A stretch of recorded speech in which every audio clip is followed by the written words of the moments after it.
You did not waste yesterday. You lost it before 8 a.m. The first 10 minutes after you wake up are not just the start of your day. They are the architect of your resistance. What you do in that window does not disappear. It sets the baseline for how heavy every single task will feel for the next 16 hours. You call it just checking things. But just checking is not what you are doing. What you are doing is training your brain to react. You are not scrolling because something important happened. You are scrolling because your brain cannot sit still in silence. Therefore, you hand control to the algorithm before you even stand up, and the rest of the day feels like dragging weight. This is not about motivation. This is about neurological priming.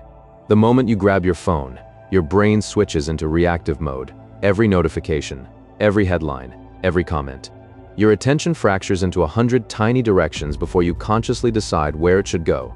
Your prefrontal cortex, the part responsible for focus, decision-making, willpower, wakes up slowly. It needs time to fully activate, but you do not give it time. You flood it with stimulation before it has finished booting up. Therefore, it never reaches full capacity. You are not lazy. You are just depleted before the day begins. Think about the last time you tried to start something difficult. You sat down, opened the document, stared at the blank page, and it felt unnecessarily heavy, not because the task was hard, but because your brain had already burned through its ability to self-direct. You spent the first 10 minutes of your day letting external input tell you where to look, what to think, what to feel. Therefore, when you finally try to act on your own intention, you have no momentum left. You are not starting from neutral. You are starting from a deficit. What you call procrastination is not moral failure. It is the echo of how you begin. Here is what nobody tells you about dopamine. It is not just pleasure, it is prediction angerer. Your brain releases dopamine when something unexpected happens.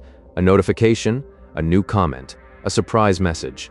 Every time you scroll, you are pulling a lever on a slot machine. You do not know what will appear. Therefore, every swipe delivers a tiny neurological reward, and your brain learns fast. It learns that effort is optional, that stimulation is instant, that waiting is unnecessary.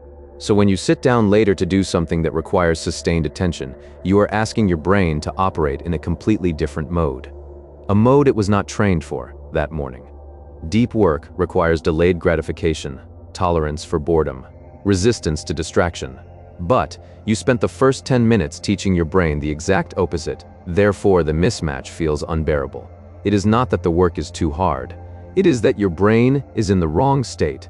You are trying to run code on an operating system you corrupted before breakfast. You already know this. You have felt it.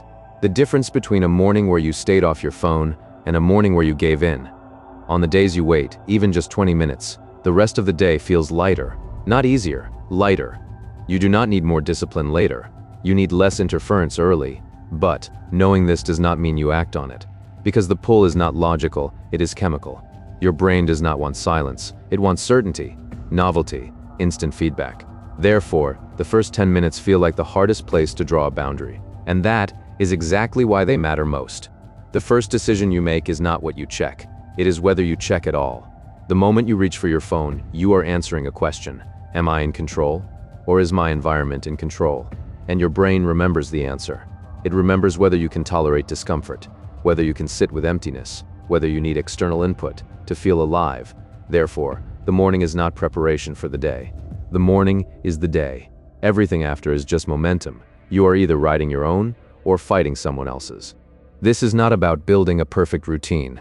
This is not about meditating, journaling, cold showers. This is about one thing: protecting the window. The first 10 minutes after you wake up are unguarded. Your defenses are down. Your willpower has not activated yet. You are operating on autopilot. Therefore, whatever you do in that state becomes the Bertwalt. If you scroll, you train passivity. If you wait, you train agency. It is that simple and that uncomfortable. You do not need to do anything productive in those 10 minutes. You do not need to win the morning. You just need to not lose it.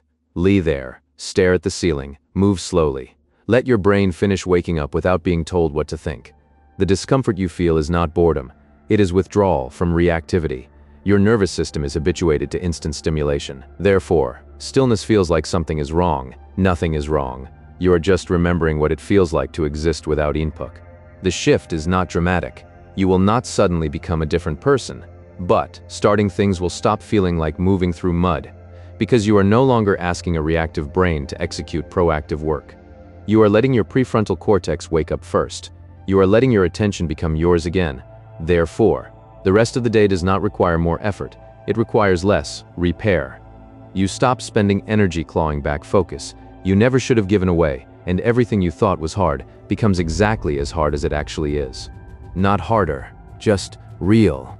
You already know what to do. You have always known. The question is not what happens if you protect the first 10 minutes.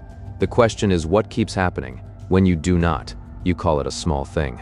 But small things are not what shape your life. Repeated small things are everything. Therefore, the morning is not the beginning of your day. The morning is the promise you make to yourself about who gets to decide.